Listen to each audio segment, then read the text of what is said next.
अरस्तु ने कहा है, संसार में केवल दो वस्तुएं अनंत हैं, एक आकाश और दूसरी मनुष्य की मूर्खता। Only two things are infinite in the world. One is space and second human stupidity. Einstein ने अरस्तु को आधा गलत सिद्ध कर दिया है।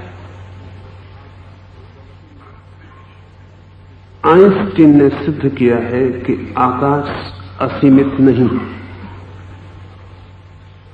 अनंत भी नहीं, शांत है, फाइनाइट है और सीमित है। अगर आइंस्टीन सही है और सही मालूम होता है तो फिर एक ही वस्तु अनंत रह जाती है जगत में, ह्यूमन स्टुपिडिटी, मनुष्य की मूर्खता। और आकाश अनंत नहीं है, ये सिद्ध करना एक आइंस्टीन के लिए भी आसान हुआ। 1000 आइंस्टीन भी दूसरी बात सिद्ध न कर सकेंगे कि मनुष्य की मूर्खता अनंत नहीं है।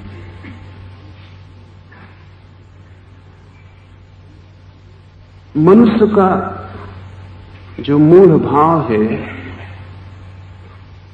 वो अनंत भी है, असीम भी है और इतना व्यापक है और इतना सार्वजनिक यूनिवर्सल है कि उसे पहचानना भी कठिन है। मेक्सिको में एक छोटी सी पहाड़ी पर एक बहुत अद्भुत कबीले का वास है। छोटी सी जाति है, ज्यादा उसकी संख्या नहीं, कोई 300 350 के बीच में, ज्यादा संख्या उसकी हो भी नहीं सकती। पहाड़ निर्जन है।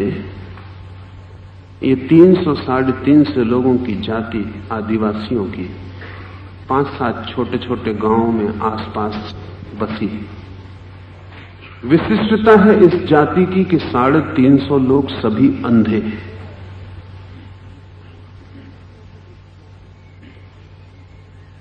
बच्चे पैदा तो होते हैं आंख वाले, लेकिन एक मक्खी है उस पहाड़ पर, जैसे मच्छर से मलेरिया होता ऐसे उस मक्खी के काटने से आंखें चली जाती हैं। अब तक उसका कोई इलाज भी नहीं खोजा जा सका।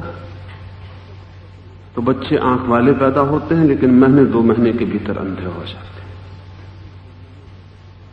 300 350 लोग अंधे हैं।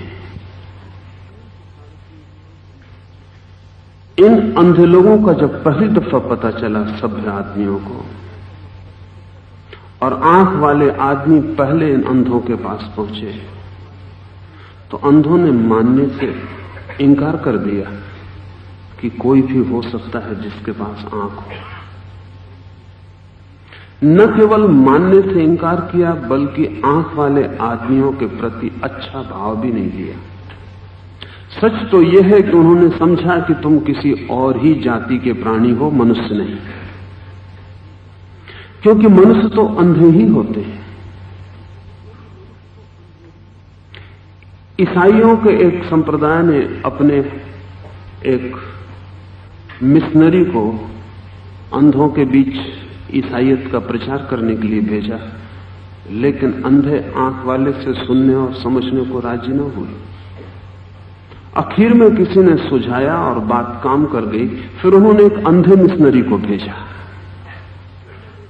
अंधे मिशनरी को सुनने को जरूर अंधे राजी हुए। अंधे और अंधों के बीच एक तादाद, एक समरसता पैदा हुई, लेकिन आंख वाला आदमी पसंद नहीं किया जाता, स्वभाव था। लाओस से जैसे लोग हम अंधों के बीच आंख वाले लोग हैं। आध्यात्मिक अर्थों में शायद हम भी जब पैदा होते हैं तो आंख वाले ही पैदा होते हैं, लेकिन सभ्यता, शिक्षा, संस्कृति के जीवाणु इसके पहले कि हमें होश आए हमें अंधा कर जाए। फिर हमारा अंधों का बड़ा समाज है। संख्या बड़ी बात नहीं है, 300 की है, 350 की संख्या है उनकी। हमारी संख्या कोई 350 करोड़ की है। सारी पृथ्वी हम अंधों से भरी हुई है। उसमें जब भी लाओस से जैसा आंख वाला आदमी पैदा होगा तो हम पसंद नहीं करते। दुखद है उसका होना, उसकी मौजूदगी हमें पीड़ा देती है, क्योंकि उसके कारण हमें पता चलना शुरू होता है कि हम अंधे हैं, और ये पता चलना अच्छा नहीं मालूम होता है। वो हमारे अंधेपन के लिए, घाव के लिए चोट बन जाता है। लाओस से के ये सूत्र बहुत व्यंग से भरे हैं और बहुत महत्वपूर्ण हैं। ये एक ऐसे आदमी का वक्तव्य है जो हमारे बीच अजनबी है, जो पाता है कि हम जो भाषा बोलते हैं वो नहीं बोल सकता, और जो पाता है कि हम जिस ढंग से जीते हैं उस ढंग से वो नहीं जी सकता, और वो ये भी देखता है कि हमारे जीने का ढंग जीने का कम, मरने का ज्यादा है, और हम जो भाषा बोलते हैं उसमें बोलते कम हैं, छिपाते ज्यादा हैं।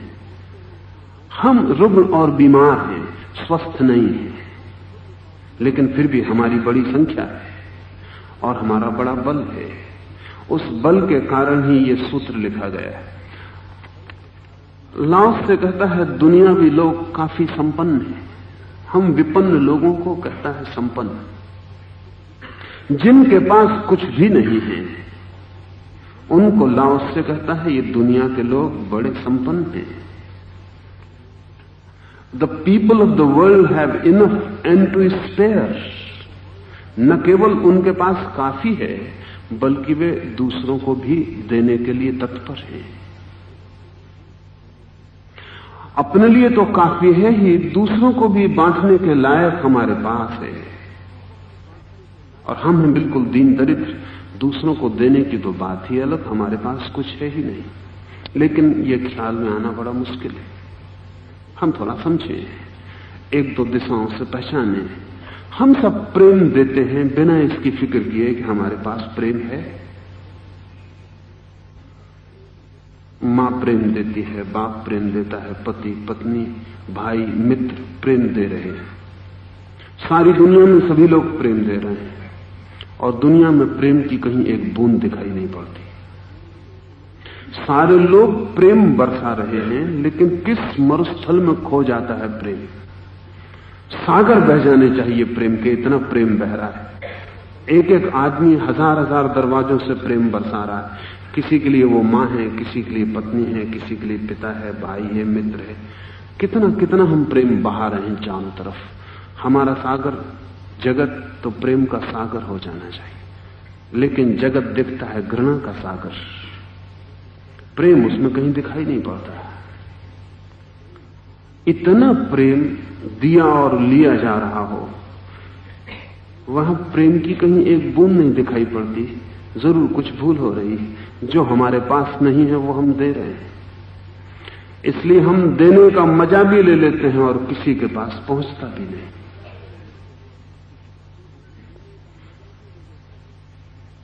मुल्ला नसरुद्दीन अपने गांव के एक अमीर आदमी के पास गया। सुबह सुबह उसने द्वार खटखटाया। अमीर मुल्ला को देख के समझ गया कि वो कुछ दान मांगने आया होगा, मस्जिद के लिए, मदरसे के लिए। मुल्ला ने कहा भयभीत ना हो, न तो मदरसे के लिए आया हूं न मस्जिद के लिए, काम ही दूसरा आ गया। अमीर आश्वस्त हुआ। उसने कहा क्या काम आया है? मुल्ला ने कहा कि थोड़े पैसे की जरूरत है, एक हाथी खरीद रहा हूं। अमीर ने कहा पागल हो गए हो, हाथी खरीदने के लिए पैसा नहीं है तो हाथी को रखने के लिए कहां से इंतजाम जुटाओगे? मुल्ला ने कहा माफ करिए, मैं आपसे पैसा मांगने आया हूं, सलाह मांगने नहीं। I came to ask money, not advice।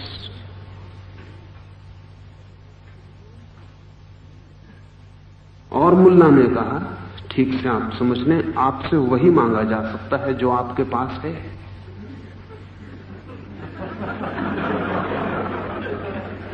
जो आपके पास है ही नहीं, वो आपसे मांगा नहीं जा सकता। जो नहीं है, कृपा करके किसी को देने की कोशिश न करें। लेकिन हम सभी लोग सलाह दे रहे हैं, और सलाह किसके पास है? सलाह देने का कौन हकदार है? शायद जो हकदार है वो चुप रह जाता है, और जो हकदार नहीं है वो सलाह दे देता है। दुनिया में जितनी सलाह दी जाती है उतनी और कोई चीज नहीं दी जाती, लेकिन किसके पास है? कौन जानता है कि क्या सही है? लेकिन देने से ऐसा भ्रम पैदा होता है कि जो हम दे रहे हैं वो हमारे पास होगा भी। हम हैं विपन्न, ना हमारे पास प्रेम है, ना हमारे पास समझ है। और जिसे हम संपत्ति कहते हैं वो संपत्ति का धोखा है, संपत्ति नहीं।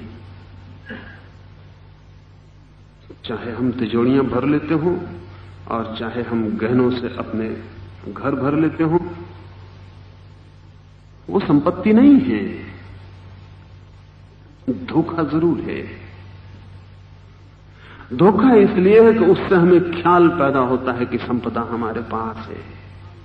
कितना सोना है किसके पास, कितने रुपए हैं किसके पास, बैंक में कितना जमा है, उससे हम सोचते हैं हम संपत्ति वाले हो गए। अंधे आदमी ने झूठी संपत्ति पैदा कर रखी है स्वयं को धोखा देने के लिए। क्योंकि अगर यही संपत्ति होती तो महावीर इसे छोड़कर भागे नहीं। अगर यही संपत्ति हो तो बुद्ध पागल है, हम बुद्धिमान हैं, बुद्ध इसे छोड़कर न जाएं। अगर यही संपत्ति हो तो लाओसे को यह व्यंग न करना पड़े। हमारे पास संपत्ति जैसी कुछ भी व्यवस्था नहीं है, विपत्ति हमारे पास बहुत है। और जिसे हम संपत्ति कहते हैं वो भी हमारी विपत्ति ही बन जाती है और कुछ भी नहीं। बड़ा मजा है, जिनके पास संपत्ति नहीं है वे विपत्ति में, और जिनके पास संपत्ति है वे दुगनी विपत्ति में।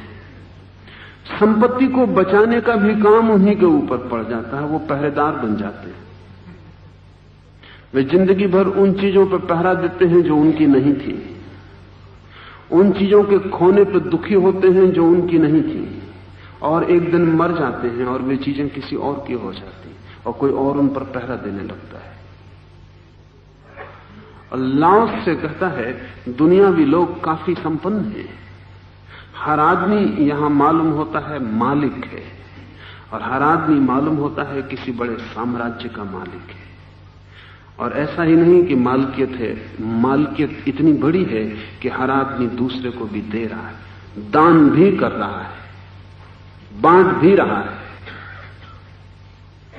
एक अकेला में मानो इस परिधि के बाहर हूं, एक अकेला मैं ही विपन्न मालूम पड़ता हूं जिसके पास कुछ भी नहीं।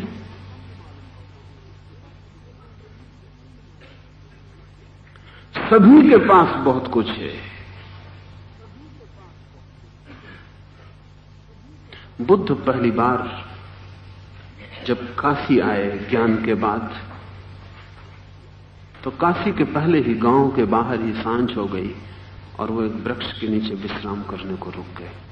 सूरज डूबता था और तब काशी के नरेश ने अपने सारथी को कहा कि मैं बहुत उद्विग्न हूं, मुझे गांव के बाहर ले चल।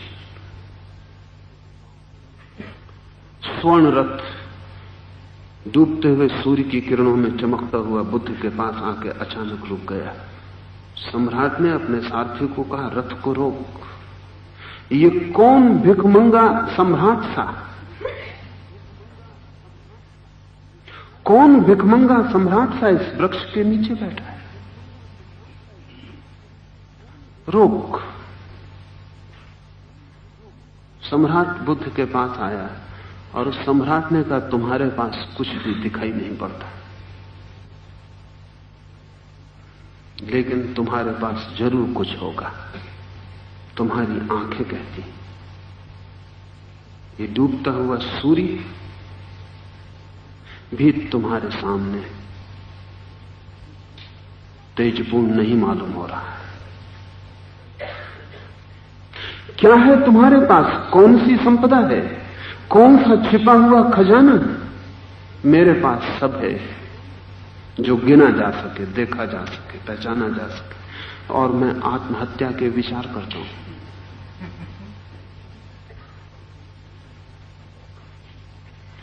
सम्राट है जिसके पास सब है, और भिखारी है जिसके पास कुछ भी नहीं है। और फिर भी सम्राट भिखारी के सामने हाथ जोड़कर खड़ा है कि तुम्हारे पास क्या है, उसकी मुझे खबर दो। बुद्ध ने कहा है कि तुम्हारे पास जो है कभी मेरे पास भी था, लेकिन तब मैं भी ऐसा ही विपन्न था। और जो आज मेरे पास है तुम्हारे पास भी छिपा है, लेकिन जब तक तुम्हारी झूठी संपत्ति तुम्हें झूठी ना दिखाई पड़े, तब तक सच्ची संपत्ति की खोज नहीं शुरू होती। जब तक तुम माने ही जाओगे कि तुम सम्राट हो, तब तक तुम उसे न खोज पाओगे जिसे मैंने खोज लिया है। क्योंकि जो झूठे साम्राज्य को सच्चा मान के जी रहा हो, वो सच्चे साम्राज्य से वंचित रह जाता है। स्वभाव था, सीधा गणित है। अगर मैं झूठी चीज से मन को बहला रहा हूं और बहला लिया है मैंने अपने मन को, तो फिर मैं सच्चे की तलाश बंद कर दूंगा। तो बुद्ध ने कहा इस भीतरी साम्राज्य के खोज के दो चरण हैं। पहला तो यह कि तुम जिसे साम्राज्य समझे हो उसे साम्राज्य ना समझो, और दूसरा कि अब तक तुमने बाहर खोजा है, अब तुम भीतर खोजो। जो तुम्हारे पास है मेरे भी पास था, और जो आज मेरे पास है वो अभी भी तुम्हारे पास मौजूद है, सिर्फ तुम्हें उसका पता ही नहीं। लाओ से कहता है दुनिया के लोग काफी संपन्न हैं, इतने कि दूसरों को भी दे सकें। एक अकेला मैं मानो इस परिधि के बाहर हूं, मानो मेरा हृदय किसी मूर्ख के हृदय जैसा हो, व्यवस्था शून्य और कोहरे से भरा हुआ। यहां सभी बुद्धिमान हैं, यहां सभी बुद्धिमान हैं। यहां ऐसा आदमी खोजना मुश्किल है जो बुद्धिमान ना हो। या कि कभी आपको कोई आदमी मिला जो बुद्धिमान ना हो? खोजें, ऐसा आदमी मिल ना सकेगा। ऐसा आदमी मिलना मुश्किल है जो अपने को समझता हो कि मैं बुद्धिमान नहीं हूं, यद्यपि यह बुद्धिमत्ता का पहला लक्षण। यहां सभी अपने को बुद्धिमान मानकर जीते हैं, इसलिए वास्तविक बुद्धि से वंचित रह जाते हैं। झूठी संपत्ति को समझते हैं संपदा, झूठी बुद्धि को समझते हैं बुद्धिमानी, तो फिर जो वास्तविक है उससे वंचित रह जाते। उस तरफ पैर ही नहीं उठते, उस मंदिर की तरफ जाना ही नहीं होता, उस राह पर चलना ही नहीं होता। वो खोज का द्वार बंद ही हो जाता है। हम सब बुद्धिमान हैं, और कोई हमसे पूछे कि हमने क्या बुद्धिमानी की है जिसकी वजह से हम बुद्धिमान हैं, लौटें अपनी जिंदगी को खोजें, क्या बुद्धिमानी की है जिसकी वजह से हम बुद्धिमान हैं, तो मूढ़ताओं का अंबार मिलेगा, ढेर मिलेगा। लेकिन अहंकार को चोट लगती है जान के कि मैं ना समझ, तो हम अपनी नासमझियों पर भी सोने के पलस्तर चढ़ा लेते हैं। हम अपनी नासमझियों पर भी सुंदर वस्त्र ढांक लेते हैं। हम अपनी व्यर्थताओं पर, अपनी विक्षिप्तताओं पर भी राग रंग कर लेते हैं। रंग रोगन करके हम व्यवस्था जमाए चलते हैं। जीसस ने कहा है कि तुम्हारे शुभ्र वस्त्रों में मुझे सिर्फ सफेद पुती हुई कब्र के सिवाय कुछ भी दिखाई नहीं पड़ता है। कब्र को कितना ही सफेद पोत दो, इससे क्या फर्क पड़ता है।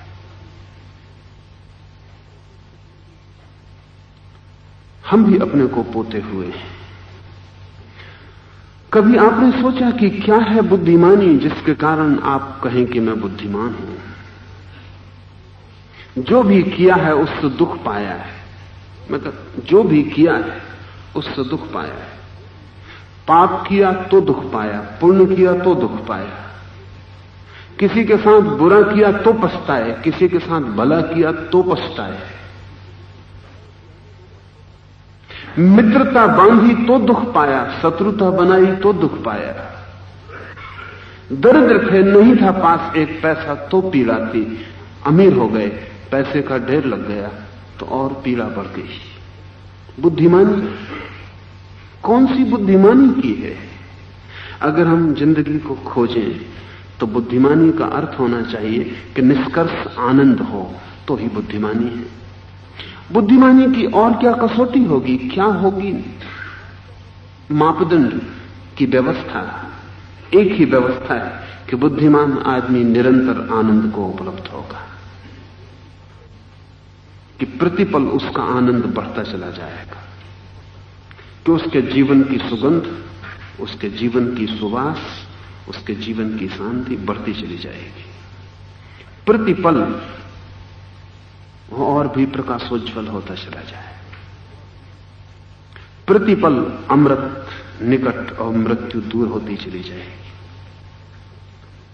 लेकिन हम जो अपने को बुद्धिमान मानकर चलते हैं, कौन सी सुवास पा लिए हैं, कौन सा आनंद, कौन सा संगीत, कौन सी किरण हमें मिली है जिसको हम अपनी परम मुक्ति और अपने परम अमृत में जीवन का मार्ग बना सके? कुछ भी हाथ में नहीं। सच तो यह है कि हमारी पूरी जिंदगी एक खोने की लंबी यात्रा है, जिसमें हम खोते हैं, पाते कुछ भी नहीं। प्रतिपल खोते हैं और खो खो के प्रतिपल अपने को और बुद्धिमान माने चले जाते हैं। अगर ये खोना ही बुद्धिमानी है तब तो लाओ त्से का व्यंग गलत है। लेकिन लाओ त्से का व्यंग गलत नहीं है, क्योंकि हम अपने भीतर झांकें तो हम सिवाय खाली, रिक्त, राख से भरे हुए अपने को पाएंगे। सारी अभिलाषाएं, सारे सपने धीरे धीरे राख हो जाते हैं भीतर। सारे इंद्रधनुष वासनाओं के सब टूट के कीचड़ बन जाती है। आखिर में हमारे हाथ इंद्रधनुष नहीं होते, कीचड़ होती है। लाओ से कहता है, मानो मेरा हृदय किसी मूर्ख के हृदय जैसा हो। जब देखता है अपने चारों तरफ सब बुद्धिमानों को तो सोचता है अब एक ही उपाय है, अगर मैं भी बुद्धिमान हूं तो इन्हीं जैसा हूं, अगर ये बुद्धिमान है तो फिर मैं मूर्ख ही हूं, यही उचित है। दो ही उपाय हैं, अगर लाओ से बुद्धिमान है तो हम बुद्धिमान नहीं हो सकते, अगर हम बुद्धिमान हैं तो लाओ से बुद्धिमान नहीं हो सकता। इसमें कोई समझौता नहीं है। स्वभावतः अगर मत से तय करना हो तो लाओ से मूर्ख है, हम बुद्धिमान हैं। इसीलिए व्यंग कर रहा है, इसलिए उसके व्यंग में वजन है। वो ये कह रहा है कि अगर मैं अकेला ये भी कहूं कि तुम सब ना समझ हो, उसका कोई अर्थ ना होगा। मैं अकेला तुमसे कहूं कि तुम सब अंधे हो, तुम मेरी आंखों पर संदेह करोगे, ये भी कर सकते हो कि मेरी आंखें फोड़ दो। उचित यही है कि मैं कहूं कि मैं अंधा हूं तुम सब आंखों वालों के बीच। तुम्हारे पास आंखें अद्भुत हैं, तुम्हें पास का ही नहीं दूर का भी दिखाई पड़ता है, जमीन के ऊपर का नहीं जमीन के नीचे का भी दिखाई पड़ता है।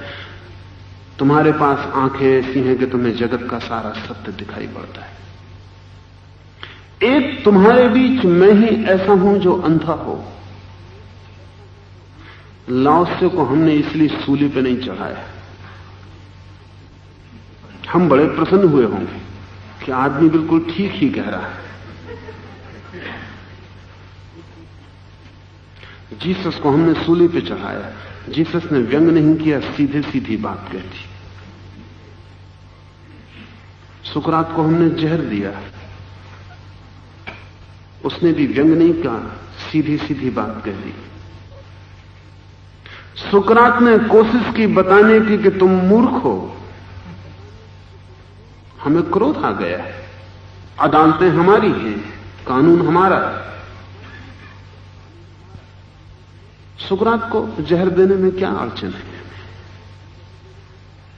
जीसस ने भी हमें सीधी बात कही, और जीसस और सुकरात थोड़े भोले मालूम पड़ते हैं। लाओस से जैसे एक बहुत प्राचीन सभ्यता का नवनीत है, हजारों हजारों वर्षों का अनुभव है जैसे लाओसे के पीछे। वो उल्टा करता है, कोई लाओसे पे पत्थर भी नहीं फेंका। बर्ट्रैंड रसल ने अपने संस्मरणों में लिखा है कि मैंने एक बार मजाक में एक लेख लिखा राष्ट्रीयता के खिलाफ, नेशनलिज्म के खिलाफ, राष्ट्रवाद के खिलाफ एक लेख लिखा, और उस लेख में व्यंग में ऐसा कहा कि मेरे इस लेख को पढ़ने वाला जो पाठक है उसको छोड़कर समस्त राष्ट्र मूढ़ है। बर्ट्रैंड रसल ने लिखा है कि अनेक लोगों के अनेक मुल्कों से मेरे पास पत्र आए कि आप एक ठीक पहचानने वाले आदमी हैं। पोलैंड से एक आदमी ने लिखा कि आप बिल्कुल ठीक कहते हैं, पोलैंड को छोड़कर सारे जगत के लोग मूढ़ तो हैं ही। व्यंग को समझने की बुद्धि भी तो बहुत मुश्किल है। लाओस से अगर आपसे आकर कहे कि आप सब बुद्धिमानों के बीच मैं ही एक मूढ़ हृदय जैसा, तो हम कहेंगे हम पहले ही जानते थे। अन्यथा घर बसाते, विवाह करते, दुकान चलाते, कुछ काम की बात करते।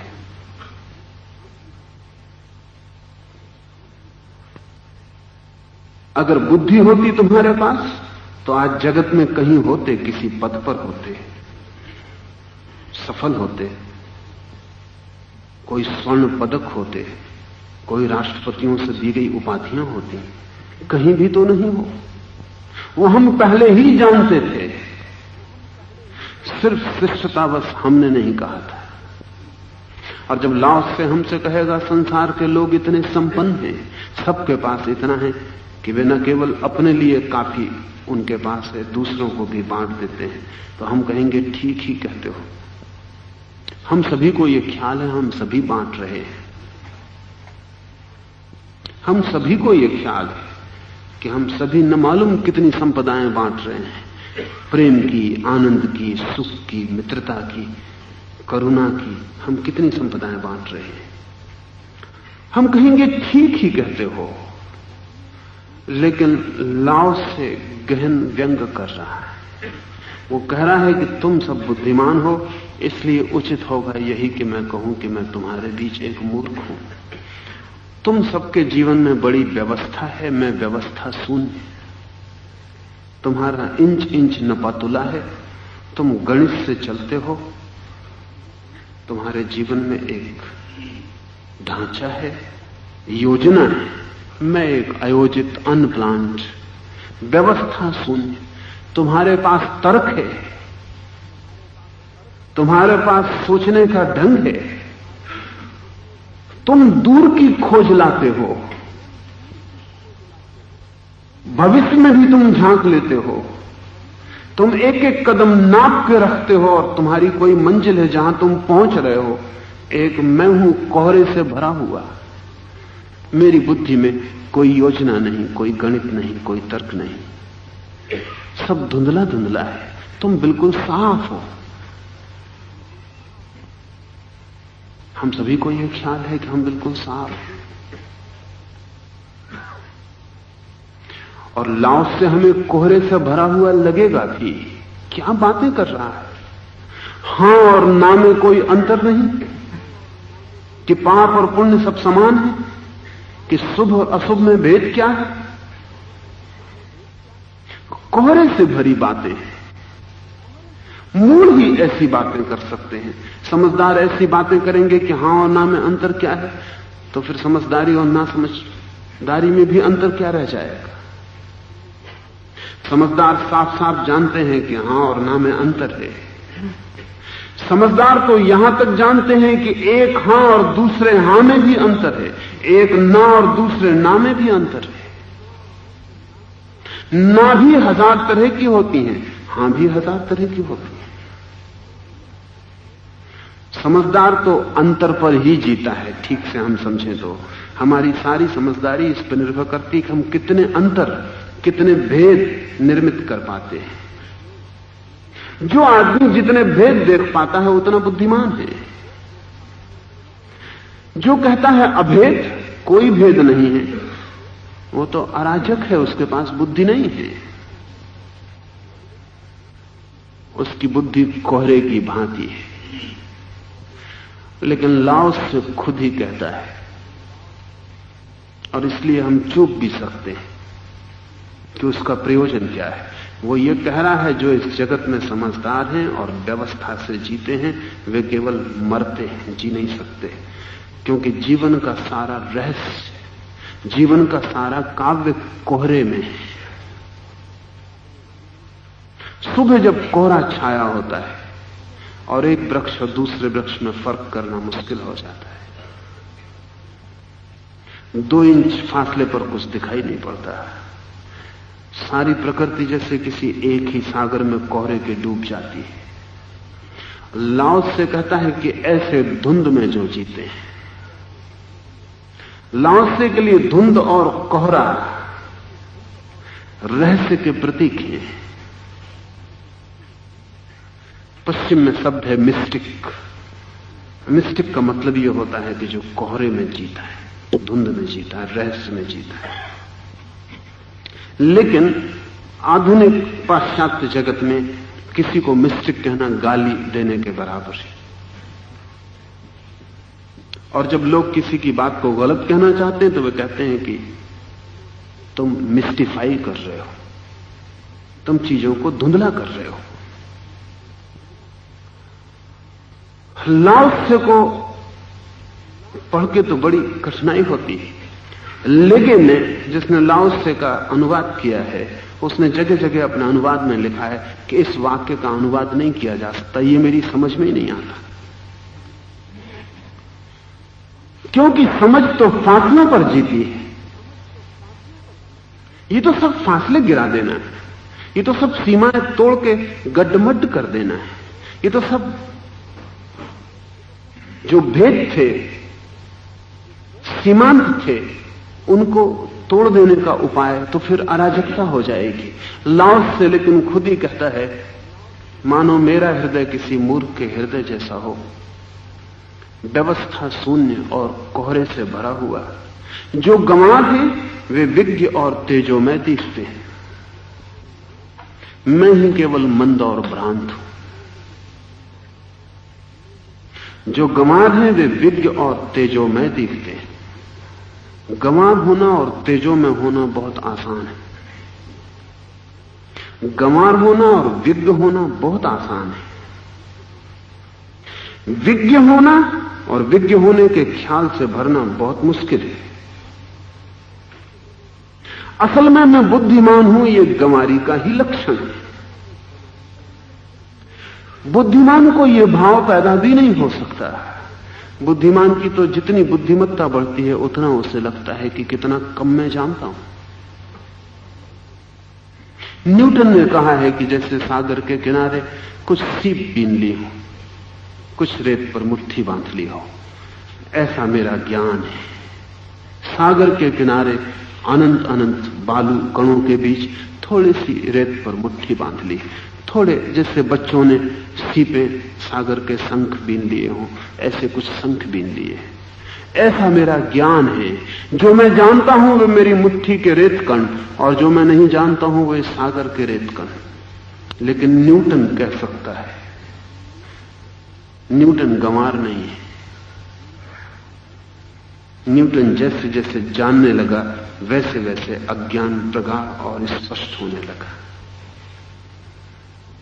लेकिन किसी गंवार को पूछें,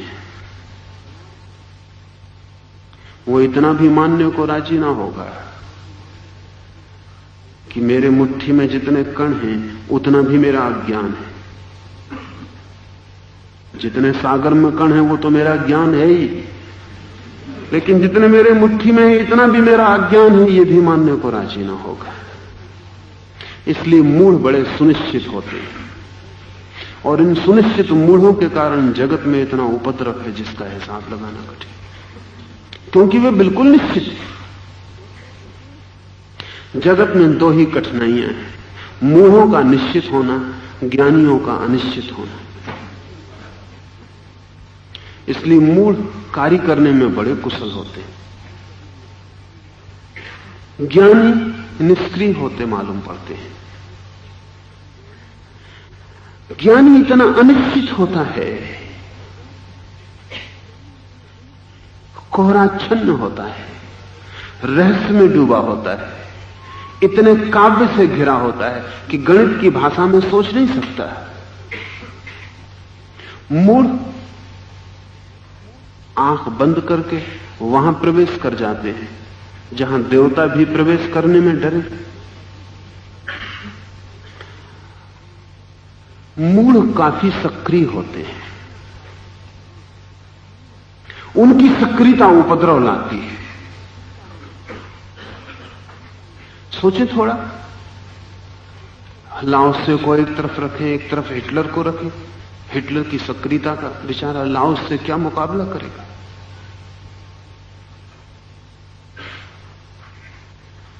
लेकिन उस दिन होगा सौभाग्य जगत का जिस दिन हिटलर जैसे मूढ़ निष्क्रिय हो सके और लाओस से जैसे बुद्धिमान सक्रिय हो सके।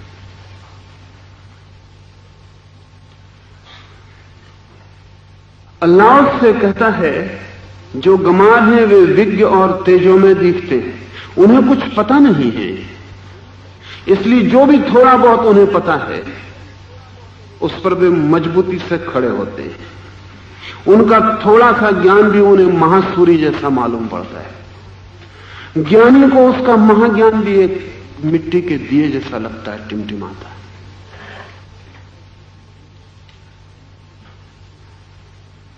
मैं ही केवल मंद और भ्रांत हूं, और इन सुनिश्चित लोगों के बीच, मतांध लोगों के बीच, जहां सभी आश्वस्त हैं, निश्चित हैं, पूर्ण हैं, वहां एक मैं ही मंद और भ्रांत मालूम पड़ता हूं। महावीर किसी गांव में आते हैं। उस गांव का जो बड़ा पंडित है वो महावीर से मिलने जाता है। वो महावीर से पूछता है ईश्वर है, वो महावीर से पूछता है आत्मा है। महावीर को बोलने का अवसर भी नहीं है, वो प्रश्न पूछे चला जाता है। जैसे ईश्वर के संबंध में प्रश्न पूछना कुछ ऐसा हो कि 2 और 2 कितने होते हैं, कि आत्मा के संबंध में प्रश्न पूछना कुछ ऐसा हो कि जैसे कोई भूगोल का सवाल हो कि टिम्बकटू कहां है, स्वर्ग है, मोक्ष है, वो पूछता चला जाता है। महावीर को तो बोलने का भी मौका उसने नहीं दिया है। जब वो सब सवाल पूछ चुका है, एक सांस में उसने सब पूछ लिया है जो मनुष्य की चेतना ने अपने पूरे इतिहास में पूछा है। करोड़ करोड़ वर्षों में मनुष्य की चेतना ने जो सवाल पूछे हैं और जिनके उत्तर नहीं पाए, वो आदमी एक क्षण में पूछ लेता है। महावीर उससे कहते हैं कि तुम्हारे पास इतने बड़े सवाल हैं और इतना कम समय मालूम पड़ता है कि उत्तर देना मुश्किल है।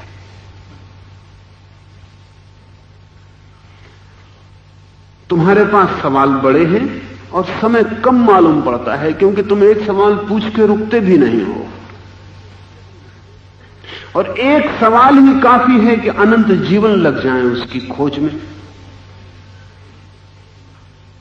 उस आदमी ने कहा कि मैं जरा जल्दी में हूं, और फिर ऐसा कोई जरूरी भी नहीं, आपको कुछ ख्याल हो तो कह सकते हैं संक्षिप्त में, और न हो ख्याल तो कोई हर्जा नहीं। यहां से गुजरता था, सोचा आप आए हैं, मिलता चलो।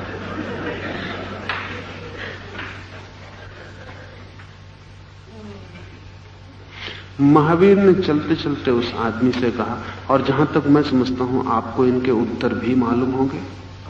उस आदमी ने कहा निश्चय ही,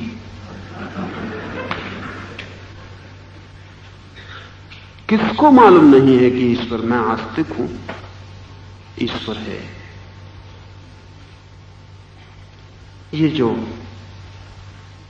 जो मूढ़ता है, उस मूढ़ता की तरफ इशारा कर रहा है लाओस से कि तुम सभी बहुत आश्वस्त हो। पूछो किसी से ईश्वर है, वो जवाब दे देता है, झिझकता भी नहीं, हां कह देता है, ना कह देता है। उसे ख्याल नहीं वो क्या बोल रहा है, किस संबंध में बोल रहा है। ऐसा आदमी खोजना मुश्किल है जिससे पूछें ईश्वर के बाबत और वो चुप रह जाए। वो कुछ कहेगा।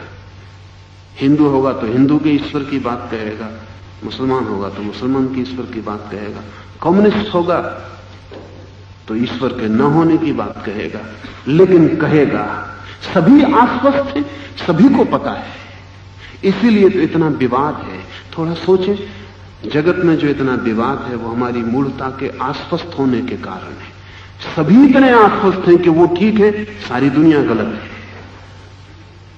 दूसरे को गलत सिद्ध करने में वे इतने उत्सुक हैं कि वे ये भूल ही जाते हैं कि जिस चीज को वे ठीक कह रहे हैं उसका उन्हें भी पता है या नहीं। इसकी फुर्सत भी नहीं मिलती। दूसरे को गलत करने में इतना श्रम लगता है कि खुद को सही होने का पता लगाने का भी न तो अवसर है न सुविधा है, और झंझट का काम भी है। वो दूसरे को गलत करना हमेशा आसान है। लाओस से कहता है यहां सभी को सब कुछ पता है, एक मैं ही मंद और भ्रांत मालूम पड़ रहा हूं। जो बिल्कुल ही भ्रांत नहीं है वो हमारे बीच भ्रांत मालूम पड़ता है। जो बिल्कुल ही मंद नहीं है वो हमारी झूठी प्रतिभाओं के बीच बिल्कुल ही मंद मालूम पड़ता है। ये करीब करीब ऐसा ही जैसे कागज के फूलों के बीच असली फूल को कोई रख दे।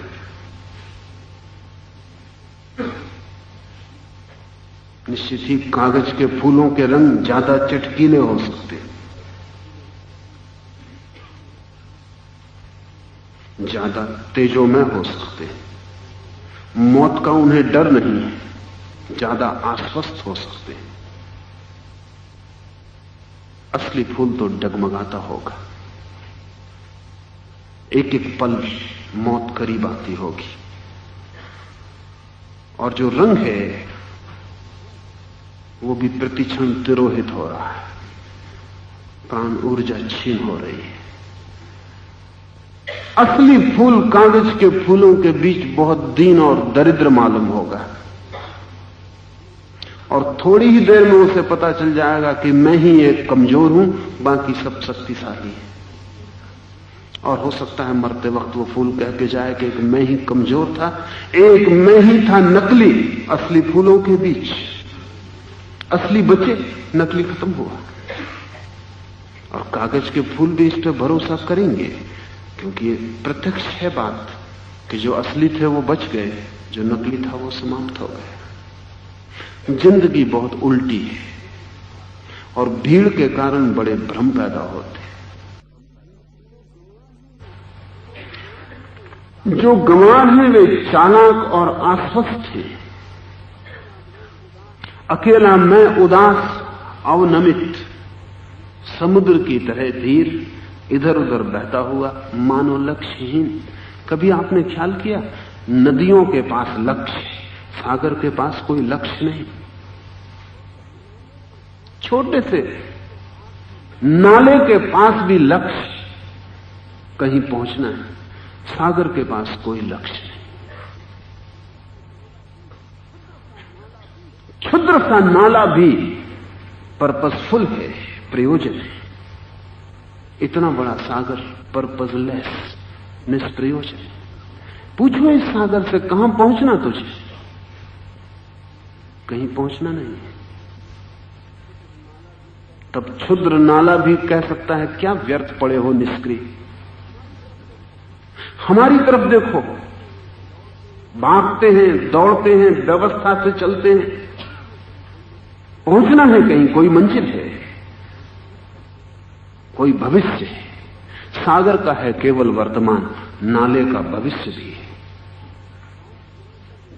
लाओस से कहता है जो गंवार हैं वे चालाक और आश्वस्त, बड़े गणित में कुशल, बड़ा हिसाब रखते हैं, एक एक इंच एक एक पाई की व्यवस्था है और आश्वस्त हैं कि पहुंच कर रहेंगे, बिना इसकी फिक्र किए कि पहुंचने को कहीं कोई जगह है, कोई मंजिल है, उसकी बिना फिक्र किए आश्वस्त हैं कि पहुंच कर रहेंगे। उनका आश्वासन ही उनके लिए पर्याप्त भरोसा है कि मंजिल होगी। हमारे मन में लक्ष्य है तो लक्ष्य जरूर होगा, क्योंकि हम ही तो निर्धारक हैं, जगत के नियंता हम ही हैं।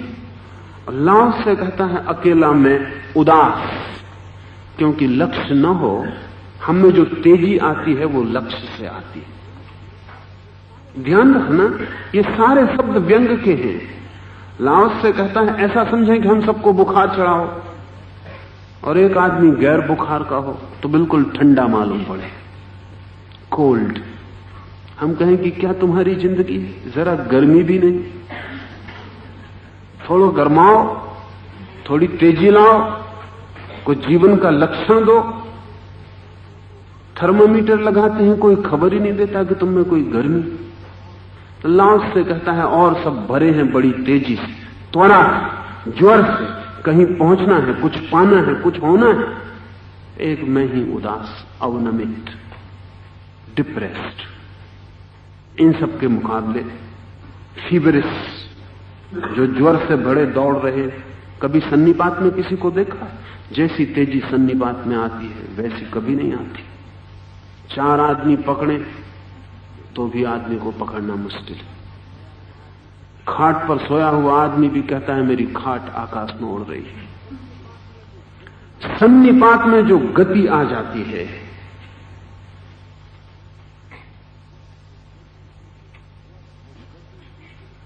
वो गति जो ज्वर की तेजी आ जाती है, वैसी तेजी में हम सब हैं। एक राजनीतिज्ञ को देखें, एक आध्यात्मिक ज्वर चढ़ा हुआ है। उस ज्वर में वो ऐसे काम कर लेता है जैसा कि सामान्य स्वस्थ आदमी कभी नहीं कर सकता। एक राजनीतिक को देखें, जब वो किसी देश की रक्षा के लिए लगा हुआ है, किसी देश के निर्माण के लिए और किसी देश के ध्वंस के लिए लगा हुआ है, तब उसकी ज्वर की अवस्था देखें। अगर हमारे पास कभी आध्यात्मिक ज्वर नापने का कोई उपाय हो तो राजनीति एक आध्यात्मिक ज्वर सिद्ध होगी। लेकिन देखें राजनीतिक को, उसके पैरों की गति को, सुबह से सांझ तक उसकी व्यस्तता को, सारे जगत का भार उसके ऊपर है। वो नहीं तो सारा जगत नहीं, वो है तो सब कुछ है।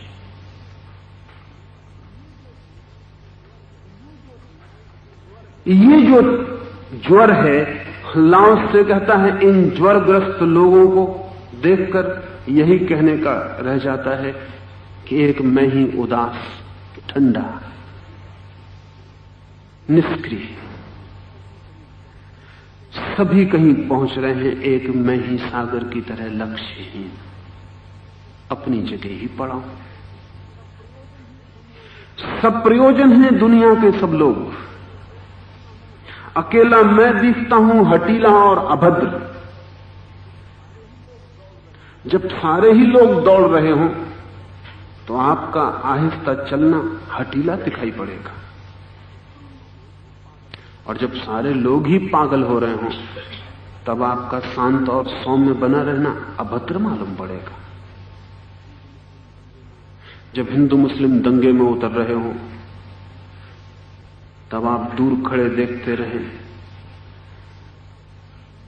तो लगेगा कि अब आदमी हैं। जब हिंदुस्तान और पाकिस्तान लड़ते हो, हिंदुस्तान चीन लड़ते हो, या बांग्लादेश और पाकिस्तान लड़ता हो, या वियतनाम में युद्ध चलता हो, तब आप दूर खड़े चुपचाप देखते रहें। कोई पक्ष में ना हो, बटे हुए ना हो, ज्वर के भीतर ना हो, तो लोग कहेंगे क्या हुआ आपको, जीवित हैं या मर गए? कभी आपने ख्याल किया जब युद्ध चलता है तब लोग ज्यादा जीवित हो जाते हैं। जो आदमी सुबह 8 बजे भी बिस्तर से उठने में मुश्किल पाता था, वो 5 बजे उठ के रेडियो खोलकर सुनने लगता। क्या खबर, जान में जान आ जाती, खून तेजी से चलने लगता है। सुबह से आदमी अखबार लेके बैठ जाता, लोगों के चेहरों पर रौनक देखे। जब युद्ध चलता है तब लोगों के चेहरों पर रौनक देखे। जब युद्ध चला जाता है लोग फिर मंदे हो जाते हैं, फिर धीमे हो जाते हैं, फिर राह देखते हैं कि कुछ हो जाए। कहीं कुछ नहीं हो रहा, अखबार में कोई खबर नहीं। सुना है मैंने मुल्ला नसरुद्दीन अपने जीवन के अंत में गांव का काजी, गांव का न्यायाधीश बना दिया गया। पहले ही दिन जब वो बैठा अदालत में, सुबह से दोपहर होने लगी, कोई मुकदमा ना आया। फिर सांझ भी होने लगी, कोई मुकदमा ना आया। क्लर्क उदास बेचैन, पहरेदार बेचैन, सिपाही बाहर भीतर आते हैं, कोई नहीं आया। वकील बेचैन। आखिर क्लर्क ने कहा कि क्या हो गया, आज ही आप बने हैं न्यायाधीश और कोई आया नहीं? नसरुद्दीन ने कहा घबराओ मत, I have still faith in human nature.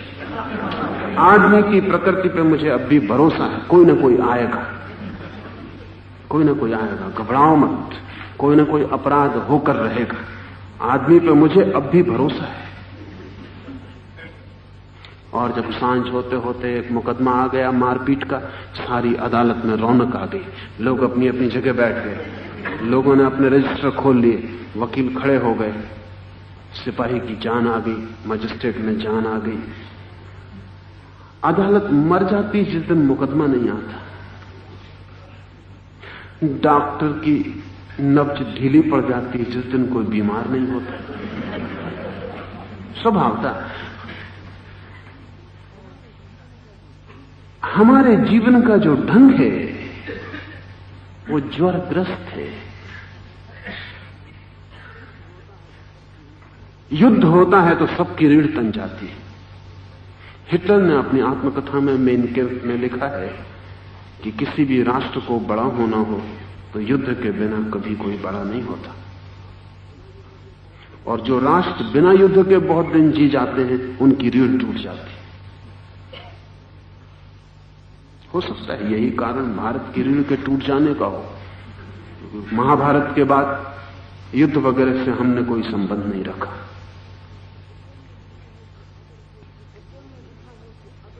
Hitler ने लिखा है कि अगर कोई युद्ध ना भी हो रहा हो तो भी मुल्क में जान बनाए रखने के लिए युद्ध की अफवाहें बनाए रखनी चाहिए कि अब युद्ध हो रहा है, अब युद्ध हो रहा है। सस्पेंशन, तो लोगों का खून तेजी से दौड़ता है, आत्मा जोर से धड़कती है, लोग प्राणवान रहते हैं। निश्चित ही ऐसे प्राणवान लोगों के बीच अगर लाओसे को लगता हो एक मैं ही हठीला और अभद्र, जहां सभी बीमारी से भरे हैं और ज्वर में भागे जा रहे हैं और सन्निपात में बक रहे हैं, चिल्ला रहे हैं, वहां मेरी आवाज बड़ी धीमी मालूम पड़ती है। निश्चित ही उन सबको लगता है कि तुम हठीले हो, आओ हमारे साथ, दौड़ो हमारे साथ। अभद्र हो जब सभी जो कर रहे हैं वो तुम नहीं कर रहे हो। सभ्य का मतलब ही क्या होता है, असभ्य का मतलब ही क्या होता है। शब्द का भी यही मतलब होता है। सभ्य शब्द बनता है सभा से। जो सभा के साथ हो वो सभ्य, जो सबके साथ हो वो सभ्य, जो सबके साथ ना हो वो असभ्य। सभ्य का मतलब होता है सभा में बैठने की योग्यता जिसमें हो, भीड़ के साथ खड़े होने की जिसमें योग्यता हो वो सभ्य। भद्र कौन है? जो हमारे मापदंड के अनुकूल है। अभद्र वही है जो हमारे मापदंड के अनुकूल नहीं। तो लाओस से कहता है एक मैं ही दिखता हूं हठीला और अभद्र, लोगों की मानता नहीं, लोग नाराज हैं, भीड़ के साथ चलता नहीं, भीड़ समझती है मैं विक्षिप्त हूं और अकेला मैं ही हूं भिन्न अन्यों से, क्योंकि देता हूं मूल्य उस पोषण को जो मिलता है सीधा ही माता प्रकृति से। ये चारों तरफ जो लोग हैं इनका सारा पोषण, इनके जीवन की सारी ऊर्जा और गर्मी, इनका प्राण सहज स्वभाव और प्रकृति से उपलब्ध नहीं होता। इनका प्राण भविष्य की किन्हीं आशाओं आकांक्षाओं से उपलब्ध होता है, किन्हीं सिद्धांतों, शब्दों, लक्ष्यों से उपलब्ध होता है, सहज प्रकृति और स्वभाव से नहीं। मैं तो उतना ही जीता हूं जितना सहज, जितना प्रकृति जिलाती है उतना जीता हूं। जितना प्रकृति दौड़ाती है उतनी ही मेरी गति है। प्रकृति रोकती है तो मैं रुक जाता हूं, प्रकृति चलाती है तो मैं चलता हूं। अपनी मेरी कोई दौड़ नहीं है, अपनी मेरी कोई गति नहीं है। मस्तिष्क और बुद्धि से मेरा कोई परिचालन नहीं है। इस अंतिम वाक्य को हम ठीक से समझ लें। एक तो ढंग है सहज जीवन का। लाओ त्से ने कहा है, मैं एक सूखे पत्ते की भांति हूं। हवा पूरब ले जाती है तो पूरब चला जाता हूं, हवा पश्चिम ले जाती है तो पश्चिम चला जाता हूं, हवा जमीन पर गिरा देती है तो मैं विश्राम कर लेता हूं, हवा आकाश में उठा देती है तो मैं बादलों के साथ होड़ कर लेता हूं। लेकिन मेरी अपनी कोई दिशा नहीं है, कहीं जाने की मेरी कोई योजना नहीं है, क्योंकि योजना जैसी बनी वैसे ही संघर्ष शुरू हो जाता है। मैं पूरब जाना चाहता हूं, हवाएं पश्चिम जा रही हैं, और हवाएं मेरी मानने वाली नहीं। मैं कौन हूं? और हवाओं को मुझसे क्या प्रयोजन है? लाओ त्से कहता है, हवाएं जिस तरफ बहती हैं वही मेरी दिशा है, और अगर हवाएं बीच में अपनी दिशा बदल लेती हैं तो मेरी दिशा भी बदल जाती है। कहता यह है कि मेरी अपनी कोई दिशा नहीं है जो मैंने बुद्धि से तय की हो, मेरा कोई लक्ष्य नहीं है। प्रकृति का ही अगर कोई लक्ष्य मुझ में हो तो प्रकृति जाने, अगर प्रकृति ही मेरे द्वारा कुछ करवाना चाहती हो तो करवा ले। अगर प्रकृति को मुझसे कुछ ना करवाना हो, मेरी कोई योग्यता पात्रता ना हो, तो मैं अकारण अपनी पात्रता सिद्ध करने की व्यर्थता में ना पड़ूंगा। लाओ त्से के लिए प्रकृति का वही अर्थ है जो परमात्मा का, लेकिन लाओ त्से परमात्मा शब्द का उपयोग करना पसंद नहीं करता। कारण लाओ त्से प्रकृति शब्द उपयोग करना पसंद करता है बजाय परमात्मा के, क्योंकि परमात्मा को हमने एक सिद्धांत बना लिया है और परमात्मा को हमने आगे रख लिया है। और जब भी हम परमात्मा की बात करते हैं तो परमात्मा से हमारा कम प्रयोजन होता है, हमारे परमात्मा से ज्यादा प्रयोजन होता है। परमात्मा पर दावेदारी भी है, और परमात्मा में हमने वे सब चीजें डाल दी हैं जो हम चाहते हैं कि हों। हमने परमात्मा से नहीं पूछा है कि तेरी क्या मर्जी है, हमने अपनी मर्जी उस पर रख दी और कहा कि ये मर्जी अगर हो तो तू हमारा परमात्मा है। हमने, बाइबल कहती है कि ईश्वर ने आदमी को अपनी अनुकृति में बनाया। God created man in his own image. ईश्वर ने खुद अपनी ही शक्ल में आदमी को बनाया। लेकिन नीचे कहता है, इस वाक्य से ज्यादा गलत दूसरा वाक्य खोजना कठिन है, क्योंकि सच्चाई उल्टी है। सच्चाई यह है कि आदमियों ने ईश्वर को अपनी शक्ल में बनाया, इसलिए तो इतने ईश्वर हैं क्योंकि इतने आदमी हैं। काला आदमी ईश्वर को गोरी शक्ल का नहीं बना सकता, गोरा आदमी ईश्वर को काली शक्ल का नहीं बना सकता, और अफ्रीकी का ईश्वर अफ्रीकी की ही अनुकृति होता है, और हिंदू का ईश्वर हिंदू की अनुकृति होता है। हमारे ईश्वर हमारे गढ़े हुए होते हैं। ईश्वर ने हमें गढ़ाया नहीं वो दूसरी बात, लेकिन हम ईश्वर को रोज गढ़ते हैं, और इसलिए हर 200-400 साल में ईश्वर की शक्ल बदल जाती है, क्योंकि 200-400 साल में गढ़ने वाले बदल जाते हैं, उनके ढंग बदल जाते हैं, सोचने की व्यवस्था बदल जाती है, तो फिर नए ईश्वर बनाने पड़ते हैं। आदमी के पास ईश्वर निर्मित करने के बड़े कारखाने हैं, वहां वो उन्हें निर्मित करता रहता है। फैशन बदलती है, ईश्वर को बदलना पड़ता है। फैशन के हिसाब से ईश्वर की भी फैशन होती है, और पुराने ईश्वर कभी कभी आउट ऑफ डेट पड़ जाते हैं, उनको फेंक देना पड़ता है, फिर नए ईश्वर गढ़ लेने पड़ते हैं। हमसे उनका तालमेल रहना चाहिए। अगर आप 5000 साल का इतिहास उठा के देखें तो आपको पता चलेगा कितने ईश्वर डिस्कार्डेड, कितने ईश्वर को हम फेंक चुके हैं उठा के बाहर। आज हमको ख्याल भी नहीं आएगा कि हमारे फेंके हुए ईश्वर हमने दूसरे गढ़ लिए। वक्त बदलता है, हमें बदलाहट करनी पड़ती है। अगर हम 5000 साल पुराने ईश्वर को देखें तो हमको दिक्कत मालूम पड़ेगी कि इसको ईश्वर माने। हमारी धारणाएं बदल गई, इसलिए बड़ी अड़चन आती है। हम पुराने ग्रंथों की पूजा करते जाते हैं, लेकिन उनको खोल के कभी देखते नहीं कि उसमें ईश्वर की शक्ल क्या है। अगर हम पुराने यहूदी शक्ल को देखें ईश्वर की, तो ईश्वर बड़ा खूंखार मालूम पड़ता है, तानाशाह मालूम पड़ता है। वो कहता है जो मेरा नाम न लेगा उसको नरकों में सड़ाऊंगा, गलाऊंगा, काटूंगा, आग में डालूंगा। जो मेरे खिलाफ है उसके बचने का कोई उपाय नहीं, जो मेरे पक्ष में है उसी को मैं बचाऊंगा। अगर आज हमारा ईश्वर ऐसी भाषा बोले तो हमें लगेगा ये तो बहुत तानाशाही हो गई।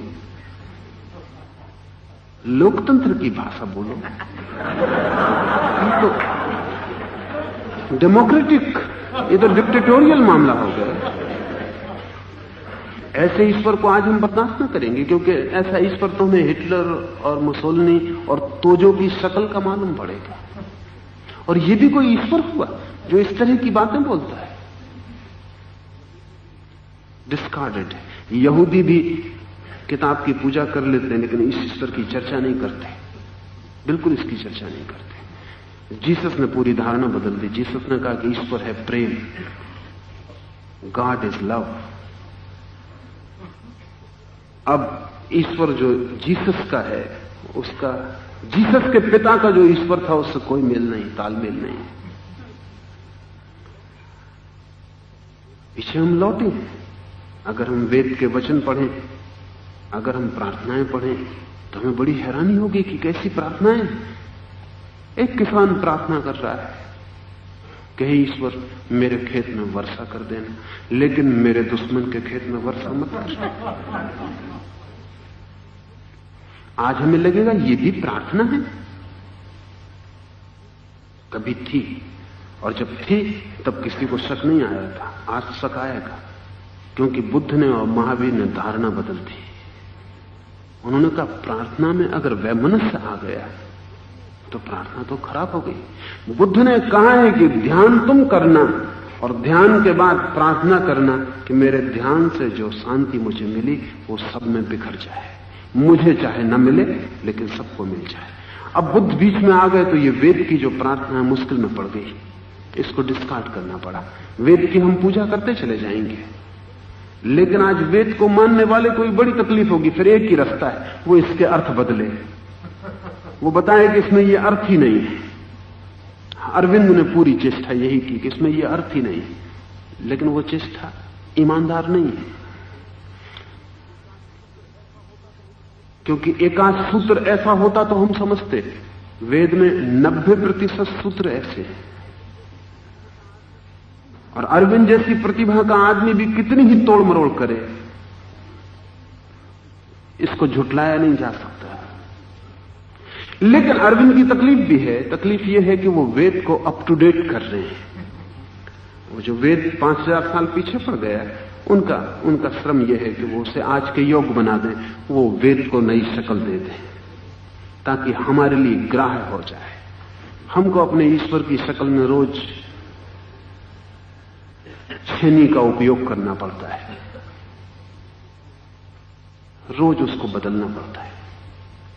ईश्वर हमारा बनाया हुआ है, इसलिए लाओस से ईश्वर शब्द का प्रयोग नहीं करता। लाओस से कहता है प्रकृति। प्रकृति शब्द बहुत कीमती है। प्रकृति का मतलब होता है बनने के भी जो पूर्व था। प्रकृति का अर्थ होता है that which was before creation, प्रा और कृति,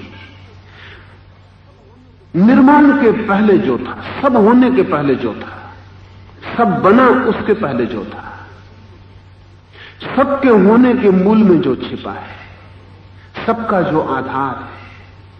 रूप जब मिट जाते हैं तो जिसमें गिरते हैं, और रूप जब उठते हैं तो जिससे उठते हैं।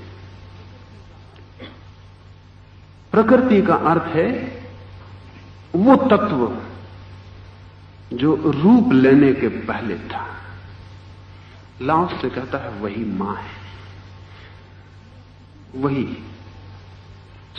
मूल स्रोत है। मैं उसी से जीता हूं। मेरा अपना कोई लक्ष्य नहीं है, उस प्रकृति का कोई लक्ष्य मुझसे हो, पूरा हो जाए, न हो कोई ऐतराज नहीं है। अगर वो प्रकृति मुझे चाहती है मैं बेकार ही रहूं और खो जाऊं, तो यही मर्जी पूरी हो। अगर कोई काम से लेना हो, काम ले ले, लेकिन मेरी अपनी तरफ से निर्धारित कोई नियति, कोई डेस्टिनी नहीं है। यही समझने जैसा है। लाओस से कहता है छोड़ता हूं अपने को मैं उसी पर जिससे मैं पैदा हुआ और जिसमें मैं कल खो जाऊंगा। मैं बीच में बाधा क्यों दूं? मैं क्यों कहूं कि मुझे मोक्ष चाहिए, जब मुझे अपने होने का पता नहीं। जब मैं अपने को पैदा नहीं कर सकता तो मैं अपने को मोक्ष कैसे पहुंचा सकूंगा? लाओस से कहेगा कि जितने लोग अपनी चेष्टा से कुछ पाने में लगे हैं, वे ऐसे लोग हैं जैसे कोई आदमी अपने जूते के बंद पकड़ के खुद को उठाने की कोशिश में लगा हो। कोशिश कितनी ही करो, परिणाम कुछ ना होगा। थोड़ा बहुत उछल कूद भी कर सकता है आदमी, उछलेगा कूदेगा तो लगेगा कि उठता भी हूं बीच बीच में, फिर जमीन पर पड़ जाएगा। मुझसे जो विराट और बड़ा मुझे घेरे हुए है, अगर उसका ही कोई लक्ष्य है तो ठीक, मेरा कोई लक्ष्य नहीं है। मैं कौन हूं जो बीच में आऊं? न मुझसे मेरे जन्म के समय प्रकृति ने पूछा कि बनाते हैं तुम्हें क्या इरादा है, न मेरी मौत के वक्त कोई मुझसे पूछेगा कि मिटाते हैं तुम्हें क्या इरादा है। न प्रकृति मुझसे पूछती है कि तुम्हारे भीतर रखते हैं ये हृदय किस लिए धड़के, तुम तय करना। नहीं, कोई प्रकृति कहती नहीं। प्रकृति बना देती है, मिटा देती है। बीच में जो हम विचार करना शुरू करते हैं उससे हम अपने लक्ष्य निर्धारित कर लेते हैं। लाओस से कहता है अपने लक्ष्य निर्धारित करके हम उन नालों की तरह हो जाते हैं जो चलते बहुत हैं लेकिन पहुंचते उसी सागर में हैं जो कहीं नहीं जाता। नाले चलते बहुत हैं और चलते वक्त नाला सागर से कह भी सकता है क्या पड़े हो, चलो। हम छोटे छोटे इतना चल रहे हैं कि तुम इतने बड़े हो, चलो। लेकिन ये नाले चल चल के पहुंचते कहां हैं, गिरते कहां हैं, खोते कहां हैं? उस सागर में खो जाते हैं जिसे इन्होंने कहा था क्या बेकार पड़े हो। लाओस से हम बुद्धिमानों को कहेगा कि तुम व्यर्थ ही दौड़ रहे हो, क्योंकि तुम वहीं पहुंच जाओगे जहां मैं पड़ा ही हुआ हूं। इसका मतलब समझ लें, तुम वहीं पहुंचोगे जहां मैं पहुंचा ही हुआ हूं। तुम चल चल के पहुंचोगे, बहुत चलोगे, बहुत परेशान, चिंता लोगे, रातें खराब करोगे, निद्रा खो जाएगी, हजार बीमारियां पाल लोगे। सोचिए, नाले की तकलीफ सागर तक लंबी यात्रा है।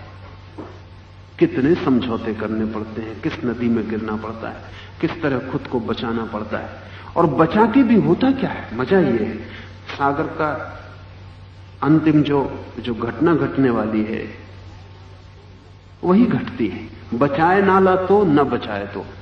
नाला बचाता है कि कहीं रेगिस्तान में न खो जाऊं। रेगिस्तान में भी कोई नाला खो जाएगा तो जाएगा कहां? सूरज की किरणों से चढ़ेगा और सागर में पहुंच जाएगा। नदी में चला जाऊं, बड़ी नदी का सहारा ले लूं, कहीं छोटी नदी के सहारे से हो सकता है न पहुंच पाऊं, तो बड़ी नदी का सहारा ले लूं, बड़ा सहारा ले लूं। छोटी नदियां भी वहीं पहुंच जाती हैं, बड़ी नदियां भी वहीं पहुंच जाती हैं। और मजा यह है कि सबकी अंतिम परिणति उस सागर में हो जाती है जो कहीं जाता ही नहीं। लाओस से कहता है अकेला मैं उदास अवनमित, समुद्र की तरह धीर, इधर उधर बहता हुआ, मानो लक्ष्यहीन। ऐसा दिखता है कि लहरें यहां आ रही वहां जा रही, लक्ष्यहीन। कभी आपने ख्याल किया कि सागर में जब आपको लहरें आती जाती मालूम पड़ती हैं तो आप एक बड़े भ्रम में होते हैं। सागर के तट के किनारे खड़े होकर आप देखें तो लगता है दूर से फेनोज्वल फेन के शिखर से लदी भागती चली आ रही लहर आती है, चली आती है, तट से टकराती है, बिखर जाती है। लेकिन वैज्ञानिक कहते हैं कि लहरें अपनी जगह नहीं छोड़ती। सागर में जो लहर आपको दिखती है आती हुई, वो सिर्फ आंखों का वहम, भ्रम, इल्यूजन है। एक लहर उठती है, नीचे गड्ढा हो जाता है, एक लहर गिरती है, पास का पानी ऊपर उठ जाता है। वो जो पास का पानी ऊपर उठ जाता है और पहला पानी नीचे गिर जाता है, आपको लगता है पहली लहर आगे आ गई। कोई लहर आगे नहीं आती। इसलिए तो स्टेज पर नाटक में आसानी से लहरों का भ्रम पैदा किया जा सकता है, कोई अड़चन नहीं है। आप जो बिजली के बल्बों को देखते हो शादी विवाह के मंडप पर लगा हुआ, लगते हैं भागे चले जा रहे हैं,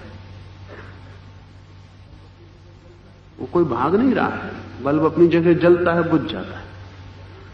एक बल्ब बुझा, दूसरा जल जाता है। वहम पैदा होता है कि बिजली यात्रा कर गई। सागर की लहरों में भी वैसा ही वहम है। एक लहर उठती है, नीचे गड्ढा हो जाता है, वो गिरती है, पास का पानी ऊपर उठ जाता है, आपको लगता है लहर यात्रा कर गई। कोई लहर यात्रा नहीं करती, सब अपनी जगह उठती गिरती रहती। सागर में यात्रा है ही नहीं। सागर स्थिर है, इसलिए सागर को हमने कहा है धीर। उसमें अधैर्य है ही नहीं। अधैर्य का मतलब क्या होता है? अधैर्य का मतलब होता है कहीं पहुंचना है। जब तक नहीं पहुंचे तब तक धैर्य कैसे हो? सिर्फ धैर्य में तो वही हो सकता है जिसे कहीं पहुंचना नहीं है। पहुंचने वाले को तो अधैर्य में जीना ही पड़ेगा, और जितनी जल्दी होगी पहुंचने की उतना अधैर्य होगा। पश्चिम में देखते हैं अधैर्य ज्यादा है पूरब की बजाय, और कारण सिर्फ एक छोटा सा है, या बड़ा भी कह सकते हैं। कारण सिर्फ इतना है कि पश्चिम में ईसाईयत, यहूदी और इस्लाम तीनों धर्मों ने एक ही जन्म को स्वीकार किया है। एक ही जिंदगी है, समय बहुत कम है, पहुंचना जल्दी है। भारत में पूरब में अधैर्य नहीं है।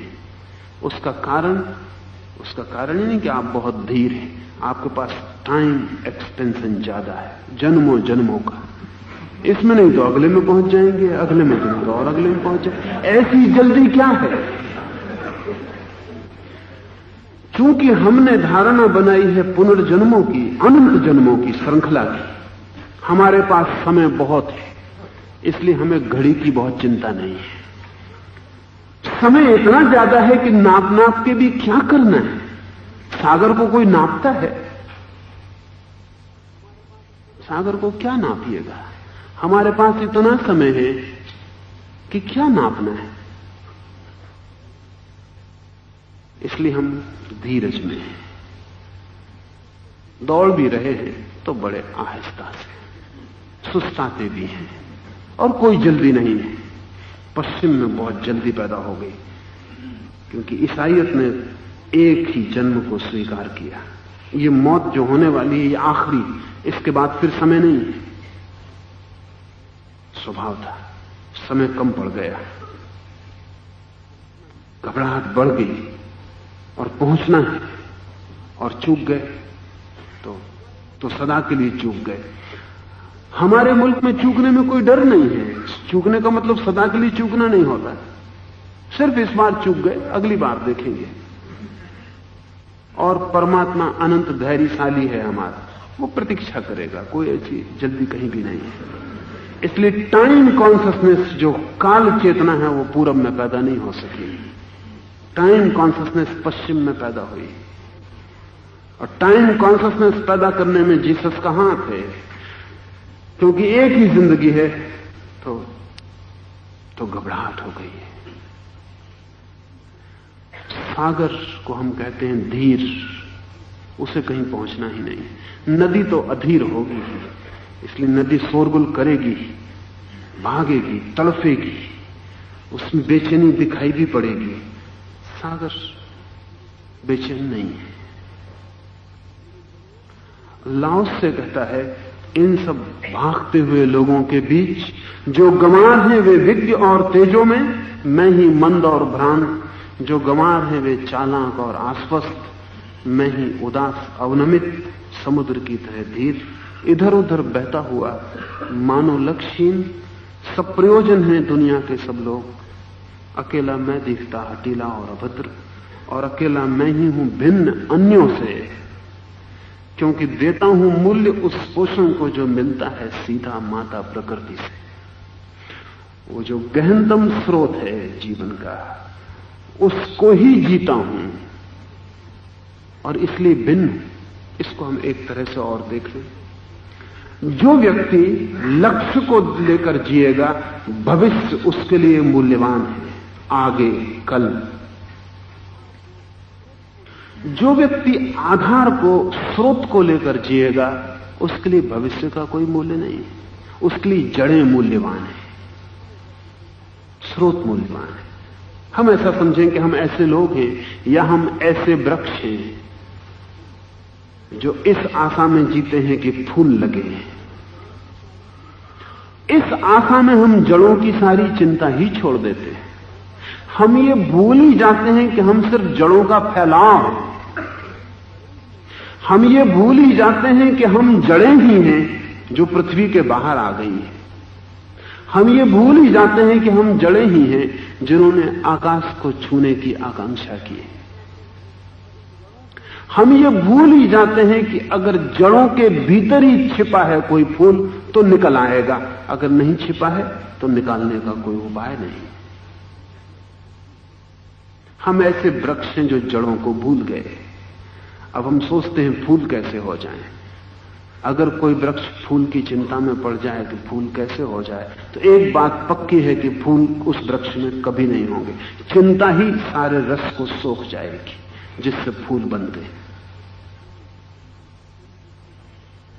चीनी कहानी है लाओत्से के वक्त की कि एक सेंटीपीड, एक शतपदी जानवर, 100 पैर वाला जानवर एक जंगल से गुजर रहा है।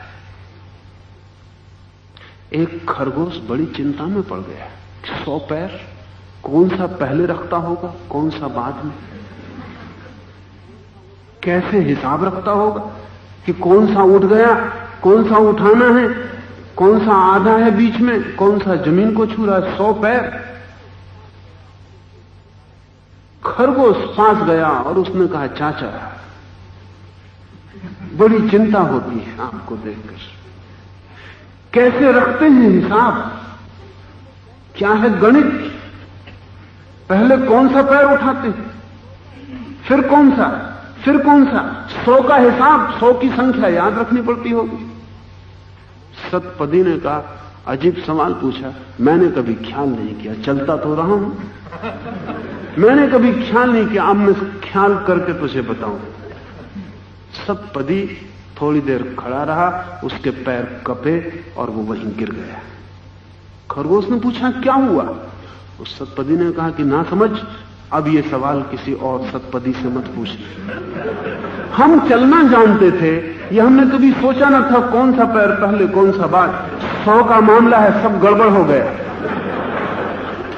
कोई पैर ही नहीं उठता या कई पैर साथ उठ गए, आपस में उलझ गए, जान पे मुसीबत आ गई।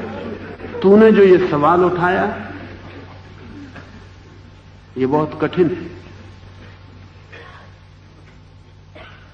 और भगवान करे कि मैं जल्दी तेरे सवाल को भूल जाऊं, अन्यथा चलना मुश्किल हो जाए, चिंता आ जाएगी चलने की जगह।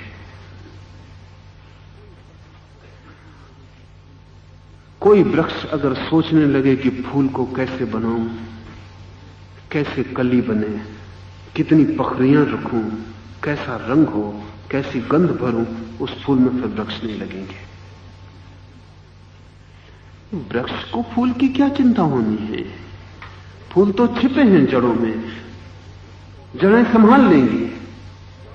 वृक्ष को बढ़ते जाना है, जड़ों पे सब छोड़ देना है, भार कर देना है समर्पित स्रोत पर। स्रोत में ही सब छिपा है, भविष्य भी छिपा है, कल भी छिपा है, जो होगा वो भी छिपा है।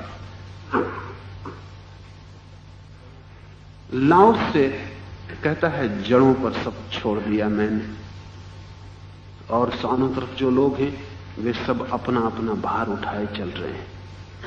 वे कहते हैं हमारी मंजिल, हमारा लक्ष्य, हमें कुछ होना है, हमें कुछ करके दिखाना है। संसार में आए हैं तो बिना किए नहीं जाएंगे।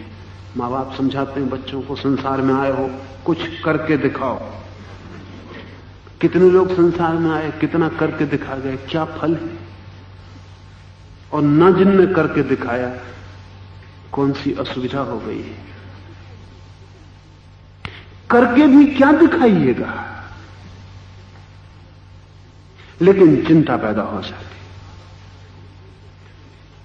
चिंता सारे के सारे मस्तिष्क को ग्रसित कर लेती। फिर एक एक कदम हिलाना मुश्किल हो जाता है, सतपदी की हालत हो जाती है।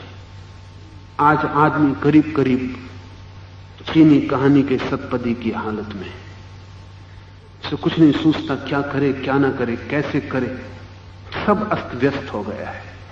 हो जाएगा, क्योंकि जड़ों से हमने सब छीन लिया है और उनमें ही सब छिपा है, सब मस्तिष्क में रख लिया है। लाओस से के अनुयायी कहते हैं खोपड़ी से सोचने से बचना। लाओस से अगर आप जाके पूछते कि तुम्हारा मस्तिष्क कहां है, तो वो अपने पेट पे हाथ रखता, वो कहता यहां पेट में। Belly is my mind. कहता कहां खोपड़ी में, इतने दूर स्रोत से कहां जाना, बहुत दूर निकल गए ये। क्योंकि मां से बच्चा जुड़ा होता है नाभि से, वो पहले अस्तित्व का शुरुआत है। नाभि स्रोत है और नाभि के निकट अस्तित्व है। खोपड़ी तो बहुत दूर निकल गए, शाखाओं में चले गए, जड़ों से बहुत दूर चले गए। आदमी की जड़ आपको पता है नाभि है, वहीं से मां से जड़ जुड़ी होती है। उसकी मां से जड़ नाभि से जुड़ी थी। इस सारे संसार की अगर हम मनुष्यों की जड़ें खोजें तो नाभि में फैली हुई है। ये तो प्रत्यक्ष ऊपर से भी नाभि से जुड़ी होती हैं। लाओस से कहता है अप्रत्यक्ष भीतर की जड़ें भी नाभि से ही फैली होती हैं। इसलिए लाओस से कहता है खोपड़ी की फिक्र छोड़ो, नाभि की फिक्र करो। नाभि मजबूत हो, जड़ें गहरी हो प्रकृति में, तो तुम कहीं पहुंचे न पहुंचे इससे फर्क नहीं पड़ता। पहुंचे तो न पहुंचे तो हर हालत में आनंद है। और तुम मस्तिष्क से जिए, पहुंचे तो न पहुंचे तो हर हालत में दुख है। इसलिए वो कहता है एक अकेला मैं भिन्न अन्यों से, क्योंकि देता हूं मूल्य उस पोषण को जो मिलता है सीधा माता प्रकृति से। आज इतना ही, फिर कल हम बात करें। बैठे 5 मिनट कीर्तन करें।